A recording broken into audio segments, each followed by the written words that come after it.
Sorry. Sorry. Iya, iya.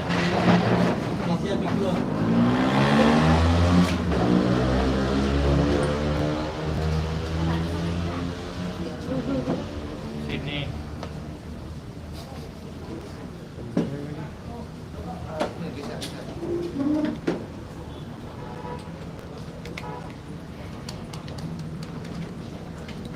Dari depan dulu. Ki. So sorry.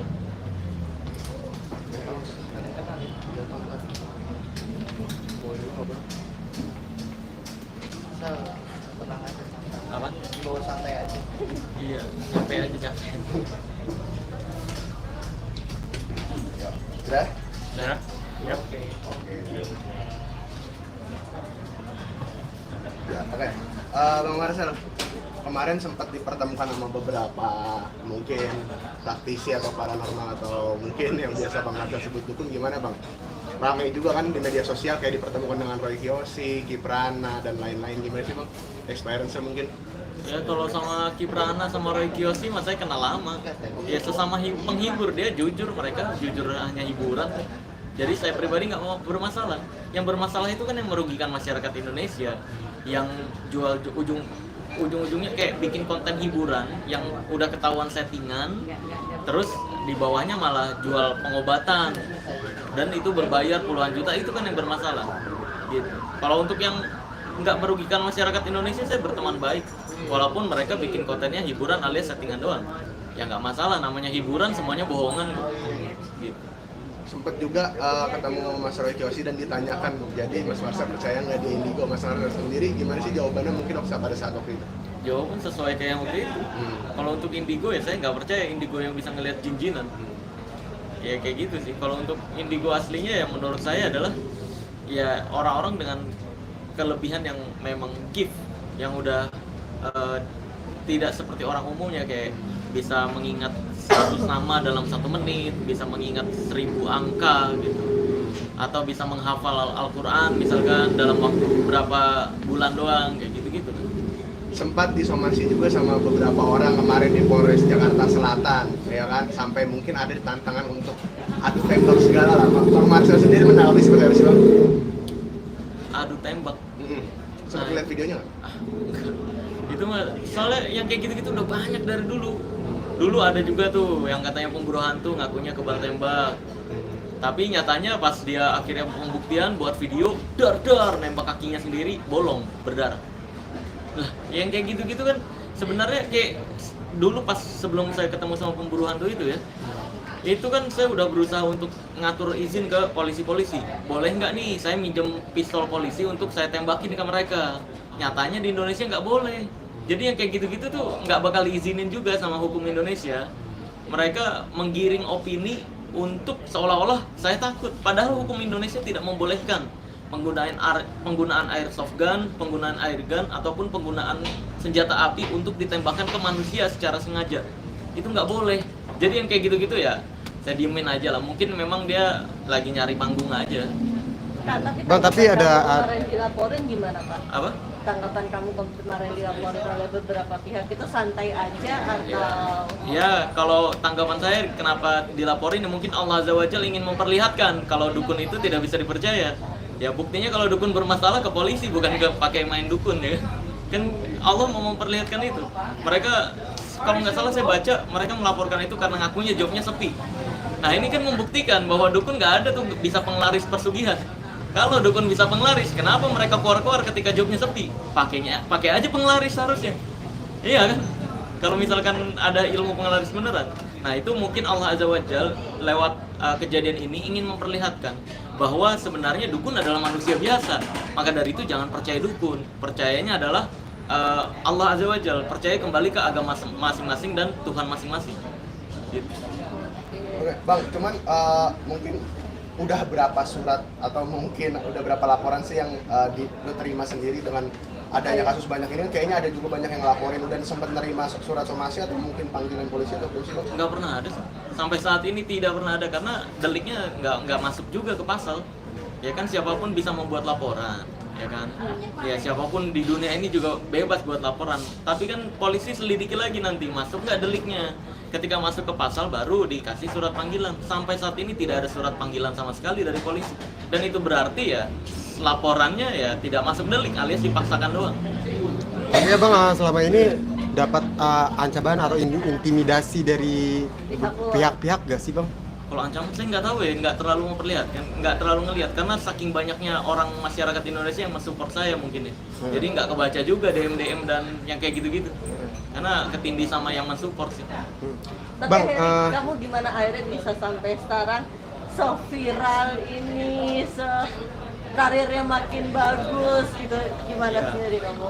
Ya alhamdulillah sih, saya kayak merasa diberikan tanggung jawab untuk memberikan pengetahuan yang Allah udah titipkan agar didengar lagi lebih banyak oleh masyarakat Indonesia gitu. Oke. Bang, kemarin Persatuan Dukun se-Indonesia juga mengatakan bahwa sebenarnya dukun ini dilindungi undang-undang Bang. Nah itu gimana Bang? Dukun dilindungi undang-undang Iya. itu undang-undang yang mana yang melindungi? Bahkan di pasal 545, catat ini ya, pasal 545 sampai 547 itu pelarangan tentang perdukunan. Lihat sendiri, cek di media sosial ya teman-teman yang nggak tahu pasal 545 KUHP, pasal 546 KUHP dan pasal 547 KUHP itu pelarangan tentang praktek perdukunan. Seperti jual jimat, bawa jimat ketika jadi saksi dan sebagainya, kayak ngeramal itu dilarang loh di Indonesia. Cek sendiri kalau nggak percaya. Itu tapi mereka juga mengaku bahkan punya KTA gitu. Di KTA kan anggota itu. Iya, KTA. Ya iya, Benar, organisasi gitu. semua Itu juga gimana? punya KTA, setiap organisasi. Ya yang diakui di Indonesia itu pengobatan tradisional dengan STPT, surat terdaftar pengobat tradisional, bukan dukun yang sok tahu tentang hal goib, bukan. Jadi surat terdaftar pengobat tradisional itu seperti kayak misalkan totok syaraf, pijat, itu diakui sama Indonesia memang. Tapi itu bukan dukun, bukan perdukunan yang transfer penyakit ke kelapa, nggak ada. Transfer penyakit ke tisu, terus tisunya kebakar, nggak ada kayak gitu, nggak ada. Nggak ada. Cuman lu sendiri Bang, dengan makin banyaknya orang-orang yang mungkin mengancam untuk menyantet atau mungkin meneluh, ada rasa takut nggak sih Bang? Ya kalau saya mah kalau mau nyantet bilang-bilang biar saya kasih fotonya yang gayanya bagus. Karena kemarin tuh, aduh gayanya masa lagi kayak gini loh. Biar bagus gitu loh. Kalau mau viral, aneh aja. Kalau takut mah enggak lah. Karena saya lebih percaya 100% perlindungan Allah itu yang terbaik. Jadi bukan sihir, bukan apapun itulah. Jadi tetap perlindungan Allah itu yang terbaik. Jadi yang mengatur segalanya ya Allah Azza wa Jalla. Gitu. Bukan hal-hal yang kayak gitu. Bang, kemarin Gus Samsudin datang ke Jakarta, ya kan? Iya. Cuman mungkin udah ada pertemuan nggak sih dengan dirimu? Nggak ada. Karena sebelum dia ke Jakarta, pernah sempat teleponan sama saya kan. Dia bilang mau mengakui semuanya, mau menjelaskan kenapa pengobatannya pakai trik, mau menjelaskan itu pengobatan pakai triknya tuh itu dia lakukan zaman dulu. Kalau zaman sekarang udah enggak. Bilangnya kayak gitu. Pas sampai Jakarta kok beda lagi omongan ke media. Terus dari tadi nih, dari pagi saya teleponin orangnya, nggak diangkat-angkat. Ngomong ke media bilangnya udah nelpon saya. Iya, Tapi saya teleponin kagak ngangkat-ngangkat sampai sekarang. Dia nelpon kemana coba? Gitu, saya juga nggak tahu tuh dia ngehubungin kemana. Karena kan saya punya nomor pribadinya loh. Saya teleponin nggak ngangkat sampai sekarang. Tapi dia Bang, bisa kemarin, bukti medis itu medis, Kak, ya. bahwa ada Ronsenan. ya, ada Ronsen. ronsen. Jadi ada orang di ronsen di badannya ada paku. Ya memang ada. Itu kejadian pernah memang di Indonesia. Orang di ronsen, dalamnya ada paku, ada benda-benda. Itu nama gangguan psikologisnya adalah PICA, PICA. Gangguan psikologis itu gangguan makan, di mana gangguan seseorang yang menikmati makanan bukan makanan. Jadi bisa baca, itu ada di Tasikmalaya satu, sama di Jember yang kedua. Nah kejadiannya itu memang ada yang dalamnya paku, ada juga yang dalamnya tuh benda-benda kecil, 40 benda kecil kalau nggak salah, atau 50 benda kecil gitu, tutup botol, uang, terus juga uang koin, itu ada di dalam badan memang. Dan itu gangguan psikologis namanya PICA. Dan Jadi, itu gangguan tanpa sadar. Iya, bukan tanpa sadar. Dia sadar. Jadi ketika stres, semua orang itu kan punya stress release. Ada yang berlibur, ada yang nonton Netflix atau nonton film ya. Ada yang nonton film aja. ada juga yang nonton YouTube. Nah, ada juga orang-orang yang ketika lagi stres dia ngemilin benda-benda kecil. Dan sebenarnya gangguan pika ini udah terjadi sama kita semua di umur 1 sampai 5 tahun. Pernah tahu anak kecil yang makan bedak? Itu hal-hal kecilnya. Pernah tahu anak kecil yang makan sabun pada saat itu? Di Indonesia ada. Nah, itu pika. Kalau dibiarkan terus-menerus, dia akan makan benda-benda yang agak lebih besar. Dan kejadian pika terbesar di dunia ya, setahu saya sampai saat ini cuma yang di India itu ada 40 pisau rumput di dalam perut. Nah, 40 pisau rumput di dalam perut ketika ditanya dan akhirnya mengakui, orang tersebut mengaku bahwa dia suka makan darah dan rasa besi dalam waktu yang bersamaan. Gitu. Berarti bukan santet Bukan. ya. Berarti bukan bukti ya, Bukan. yang ditunjukkan itu kan sebagai bukti. Iya, cari aja di Google tuh banyak. Ada juga yang kejadian anak kecil pernah paku di sini nih, paku di dalam kaki. Setelah diteliti dokter, ini dinyatakan sama dokter bahwa ini bukan santet, tapi sengaja dimasukkan. Tapi ada orang jahil sampai saat ini belum ditemukan karena ada bekas lubang di kakinya. Ada bekas lubang di kakinya. Nah, dan itu pakunya ujungnya udah digunting jadi lurus. Makanya masuknya gampang ke dalam kaki. Gitu. Jadi memang sampai saat ini nggak pernah ada tuh bukti santet mengirimkan benda ke dalam badan, nggak ada. Yaitu seperti yang saya jelaskan tadi, itu pika namanya, gangguan makan. Kalau ada ya boleh dong, kirimin dong. Saya mau banget nih. Berarti konklusinya yang kemarin Gus tunjukkan itu menurut abang itu pika. gimana?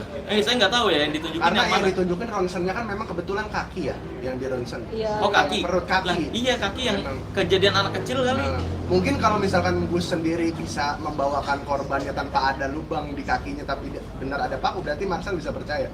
Ya mana bukti sampai saat ini nggak ada. Ya misalkan dia bisa membawakan, berarti Bisa. Marcel bisa percaya. Iya boleh, silakan bawakan korbannya. Bukan, kalau saya percaya itu kirimin ke saya dong. Jangan ke orang, kirimin ke saya dong.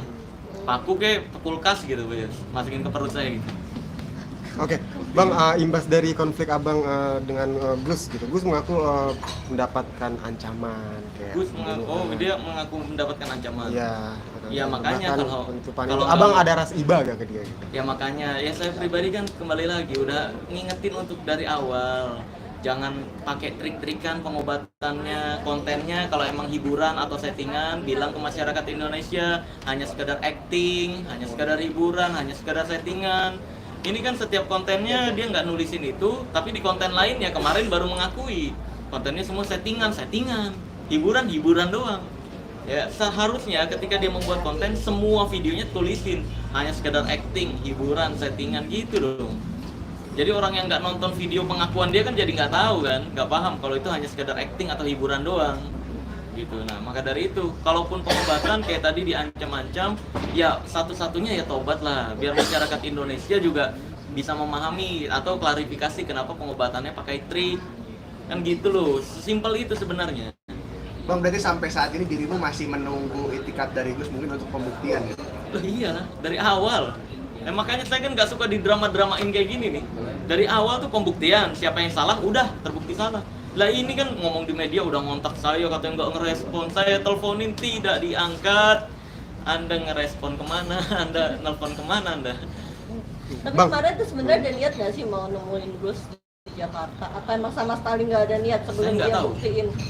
Saya malah nggak tahu dia mau ke Jakarta ternyata. Karena yang udah dari hasil teleponan, ya nggak ada niatan dia ke Jakarta pas nelpon saya pada saat itu ya sebelum ke Jakarta. Saya tahu dia mau ke Jakarta dari netizen malah. Bang itu si ini mau ke Jakarta loh. Saya cari tahu mau ngapain? Ternyata diundang TV doang. Bukan untuk pembuktian tujuannya. Berarti ada indikasi dia takut dong sama kamu. Menurut kamu gimana? Ya mungkin sebenarnya kan harusnya nggak ditakuti kan. Harusnya saya nggak ditakuti toh. Saya nggak melapor, saya nggak mau memenjarakan. Tujuannya kan untuk edukasi masyarakat nih, biar terang gitu loh, biar tahu nih ini trik atau ilmu gitu.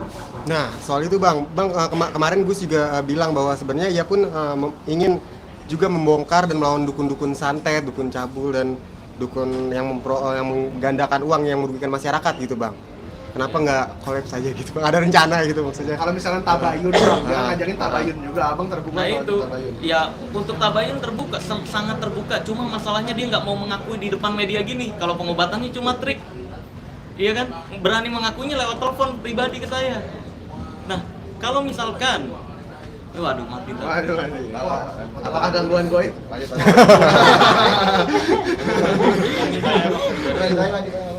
Gangguan baterai. Nah, apa lagi? Lanjut apa? Oke. Udah. Ya, boleh Mas, lanjut. Ya lanjut aja nggak apa-apa. Pertama kita cobain deh ganti deh. Ntar dulu ganti dulu aja. Iya, ganti. Oh, ini baik banget sih, kita ganti dulu tuh, ditemuin. Gangguan baterai ini mau gangguan goib. Siap. Nah, ya. Lanjut Bang. Oh, 2 menit ya. Oh, Kalau misalkan dia mau mengakui pengobatannya hanya sekedar trik, kontennya hanya sekedar bohong-bohongan, hiburan atau settingan, ya jelas saya bersedia banget.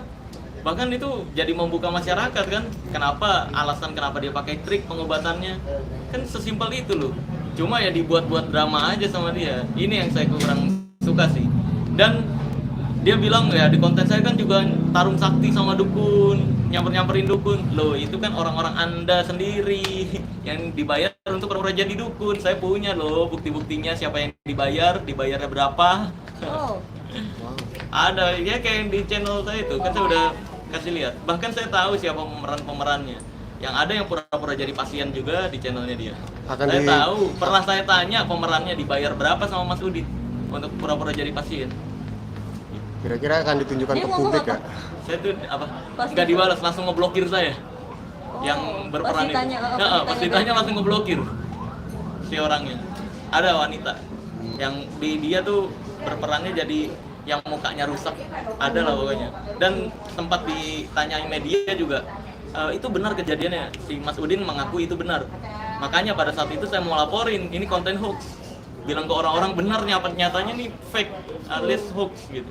Tapi kata polisi harus korban yang melaporkan. Jadi ya udah, yang bisa saya lakukan adalah edukasi. Bang Marcel, cuman kemarin juga Gus Samsudin ada pernyataan yang cukup menarik ya, kayak Bang Marcel sebagai pesulap jangan mengomentari orang yang menguasai sebuah keilmuan lah, al-hikmah lah dia bilang atau apapun itu. Bang Marcel sendiri menanggapi seperti apa? Loh, saya juga bisa kalau misalkan saya pesulap nih, saya ngaku-ngaku aja kayak dia. Ya kan? Saya Agus Udin. Ayo, saya Agus Udin. Ya, saya ini punya ilmu asli. Saya tinggal main sulap. Ya, nih. Saya itu Agus Udin, ya, saya punya ilmu asli. Ini bukan sulap, bukan trik ya. Nih, lihat. Set. Hup. Wih, penarikan benda goib. Kalau ada yang bilang ini trik, wah Anda berarti pesulap. Ini ilmu asli. Gitu. Lah sama aja. Yang lu praktekin kan sulap. Iya. Kalau emang bukan sulap, buktikan dong. Ayo dong, angkat telepon saya. Udah saya publish bahkan di YouTube, di Instagram. Lu kenapa nggak ngerespon di telepon? Ayo dong, angkat pembuktian langsung, tanda tangan gitu. Oke. Tapi pada terancam nih Shell, gara-gara keberadaan kamu kak, para teman-teman Indigo dan teman-teman para dukun nih, trik gue ntar dibongkar semua sama. Iya. Ya kalau panik ya jujur-jujuran, kalau hiburan, kalau bohongan, kalau jujur ya jujur. Sesimpel itu kan. Sebenarnya kan yang terancam sama saya kan yang merugikan masyarakat. Karena saya seriously sesama entertain ya, sesama entertainer.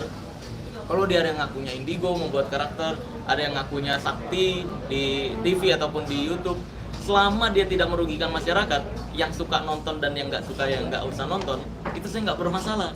Tapi beda lagi kalau di deskripsinya dia jualan jimat lah, dia jualan pengobatan, transfer ke kambing, transfer ke kelapa, terus ngeduitin masyarakat dengan nominal yang besar. Ini yang pasti saya bongkar. Yang saya bongkar bukan kontennya, tapi yang saya bongkar adalah pengobatan-pengobatannya itu atau jimat-jimatannya itu. Oh, bisnis di dunia itu berarti ya? Lah iya, kalau nonton kan orang gratis nonton di YouTube, nonton di TV gratis. Ini nggak merugikan. Yang percaya sih, yang enggak kan gitu, simple. Kalau untuk sampai menduitkan masyarakat ini yang saya bongkar pasti. Boleh. Kemarin Oke, jadi Bang. ya, Cuman terakhir Bang Marcel, ini kan cuma kan statementmu sempat bikin heboh juga ya, yang tentang para praktisi atau mungkin paranormal atau dukun itu memang ya kalau nggak cabul tukang tipu. Cuman ini bukan dukun penyembuhan ya. Bang Marcel kan pernah bilang Cuman tadi saya sempat wawancara Mas Roy Kiyoshi juga, cuman Mas Roy Kiyoshi juga sempat berpesan mungkin kepada Bang Marcel, katanya mungkin lebih apa ya, gimana caranya Bang Marcel menyikapi ada orang-orang mungkin yang memang seorang yang memang sepuh atau mungkin yang memang tinggalnya di pedalaman dan memang ada keilmuan-keilmuan seperti itu. Bang Marcel percaya nggak sih kalau keilmuan-keilmuan yang di pedalaman seperti itu? Saya percaya sihir itu masih ada, tapi yang jelas-jelas orang-orang nampakin nih kebal, nih gue jual jimat kebal, nih gue transfer penyakit ke kelapa dibikinin konten, ya nggak ada. Kalau dibikinin konten kayak mental-mentalan, nggak ada. Kalau sihir itu masih ada, Mas Marcel percaya? Sihir ada, tapi tenang, nggak perlu ditakuti, karena walaupun sihir itu ada, tapi perlindungan Allah Azza wa Jalla lebih besar. Ya, maka dari itu kayak kalau misalkan saya dibilang saya totalitas percaya sama Allah Azza wa Jalla, perlindungan sama Allah, dibilangnya malah nggak percaya sihir. Lah, berarti orang-orang yang percaya banget sihir, lu nggak percaya sama perlindungan Allah itu lebih kuat? Kan gitu. Saya totalitas nggak takut sihir apapun itulah, jin-jinan dan sebagainya, karena saya yakin Allah itu perlindungannya lebih kuat. Gitu. Bukan malah nggak percaya sihir. Tapi yang jelas yang saya bahas itu bukan hal goib yang dibahas di channel ya. Yang saya bahas di channel itu adalah hal-hal yang diduga goib, tapi nyatanya bukan goib. Gitu. Jadi nggak general dukun gitu ya, enggak ya Bang ya sebenarnya? General dukun yang sok tahu tentang hal goib, kayak bisa ngelihat jin ngakunya, terus bisa transfer ke kelapa, itu dukun namanya. Dukun yang saya maksud, yang sok tahu tentang hal goib, bukan dukun-dukun yang pengobat tradisional, bukan. Aman ya Bang ya, aman. Yuk. Bang, Udah mau kan meeting lagi dulu soalnya. kan banyak yang lagi bukan pengobatannya Olga nih. Kalau lo misalnya nggak percaya, berarti yang pengobatan dulu Olga ini bisa lo bilang Apa? bohong atau nggak benar? Iya, itu bagian dari trik yang sudah saya pernah bongkar juga. Karena kan buktinya pada saat itu dia ke rumah sakit udah telat, penyakitnya udah semakin parah, dia cuma merasakan kesembuhan. Itu yang dinamakan placebo effect, dimana dia merasakan sembuh doang, tapi sebenarnya tidak benar-benar sembuh. Penyakitnya bener, kanker itu makin parah sampai akhirnya parah banget, baru ke dokter dan udah terlambat. Nah, seharusnya memang dari situ, kejadian itu, masyarakat Indonesia bisa mengambil pelajaran. Sebaiknya kalaupun memang mau ke pengobatan, ya ke dokter dulu. Kalau dokter nggak sanggup, ke pengobatan alternatif kayak totok syaraf, pijit, terapi ada tuh yang pakai setrum ya. Walaupun itu pakai alat juga, tapi ya itu ada titik-titik syarafnya kan yang disetrum. Terus juga bisa pakai obat-obatan herbal yang bener-bener aja gitu loh. Nggak ada tuh pengobatan keluar paku lah, disayat terus berdarah, ditutup lagi, keluar apa. Nginiin telur Trik. ke leher. Iya, itu trik. Iya. Karena kelamaan pengobatan kayak gitu, telat juga akhirnya. Iya, akhirnya karena kelamaan penyakitnya makin parah, dia cuma merasa sembuh. Ya udah, akhirnya ya terlambat. Gitu. Bang, tapi kan banyak artis juga yang dari Asakti yang katanya pernah saja, Ruben juga yang ada belalang dan kaki seribunya, itu gimana Bang? Kalau Ruben sendiri kan dia emang bilang kalau misalnya emang dia diteror dengan Oh nggak tahu deh, kalau urusan itu saya nggak terlalu, sekali lagi totalitas saya nggak pernah tertuju merhatiin si karakter A, B, C, nggak pernah. Karena yang saya mau bongkar itu ya triknya atau apa yang dipraktikkan. Kalau cerita-cerita orang saya nggak pernah merhatikan, karena ya cerita apa yang saya bongkar ya apa yang saya bongkar. Saya nggak pernah merhatikan cerita orang lain. Udah Mas? Nah Bang, ini itu berarti ngontrak ya di sini ya Bang, di Jakarta? Ngontrak dulu atau kayak balik atau enggak. Saya ada rumah juga di Jakarta, di Bandung juga ada. Jadi pulang seminggu sekali ke Bandung, selama jadwal di Jakarta banyak. Oke Mas, Bang, enggak, satu lagi terakhir. Tadi kan sempat saya juga dengar Abang kan bilang tetap percaya sihir, cuman perlindungan Allah lebih tinggi. Berarti menurut Abang, tapi kan Abang juga pernah mengeluarkan statement tentang santet dan teluh itu tidak ada. Jadi gimana Bang, maksudnya sihir yang Iya. Abang percaya itu bentuknya seperti apa Bang? Ya, santet itu bukan sihir. Karena saya udah mempelajari santet dari mulai metode Jawa, Banyuwangi, Sunda enggak. Jawa, Banyuwangi, Aceh, dan Bali, banyak lagi metode santet lainnya. Tidak ada metode goib sama sekali santet. Maka dari itu saya membedakan antara santet dan sihir. Kalau teluh itu santet yang metode ancaman, cuma menggunakan binatang-binatang. Sedangkan santet yang umumnya adalah menggunakan kayak tanah kuburan ditaruhin, itu ancaman doang dan hanya berfungsi ke mereka-mereka yang percaya. Sedangkan racun, santet racun juga ya racun aja, pakai racun beneran. Cuma nggak sulit terdeteksi medis racunnya. Saya nggak bisa menyebutkan. Sedangkan sihir ya semua agama mewajibkan untuk percaya sihir itu ada. Maka dari itu kita cukup percaya aja sihir itu ada. Makanya kenapa sihir ada? Agar kamu semua berlindung sama Allah Azza wa Jalla. Bukan untuk berarti lu diancam sihir langsung takut. Enggak lah. Kalau diancam santet takut. Ya, enggak lah. Perlindungan Allah itu lebih besar gitu. Jadi ketika lu percaya kayak gue nih, percaya lebih besar ke perlindungan Allah, bukan berarti lu nggak percaya sihir.